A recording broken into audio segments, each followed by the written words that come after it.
ایک مشہور ڈاکو کچھ نیک لوگوں کی صحبت اور تبلیغ کی وجہ سے ڈاکے مارنے سے تائب ہو گیا، مگر پھر وقت کچھ ایسا آیا کہ بے روزگاری اور غربت کی وجہ سے گھر میں نوبت فاقوں تک آن پہنچی۔ تو وہ ایک دن ایک بڑے ولی کے مزار پر گیا اور دعا مانگنے کے بعد دن دہاڑے وہاں چھت پر لٹکتا انتہائی قیمتی فانوس اتار لایا۔ مزار پر بیٹھے مجاور اسے جانتے تھے کہ وہ بہت بہادر لڑاکا اور جنگجو ہے، سو اسے کچھ کہنے یا مزاحمت کرنے کی جرات نہ کر سکے۔ ڈاکو نے وہ فانوس بیچ دیا، مزار کے گدی نشین اور مجاوروں نے ڈکیتی کا پرچہ کروا دیا اور کیس عدالت میں چلا گیا۔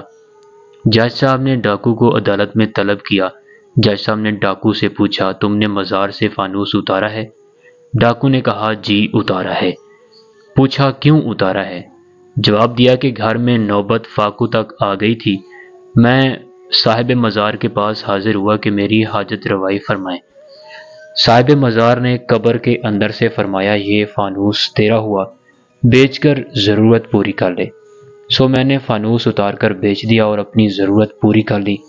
جج صاحب نے سر جھکا لیا اور کچھ دیر توقف کے بعد گدی نشین اور مجاوروں سے مخاطب ہوئے کہ یا تو اپنا عقیدہ بدل لو اور لکھ کر دے دو کہ ولی قبروں میں نہ سنتے ہیں اور نہ حاجت روائی کرتے ہیں تو کیس آگے چلاتے ہیں، یا پھر آپ کے عقیدے کے مطابق مان لیتے ہیں کہ ڈاکو ٹھیک کہتا ہے۔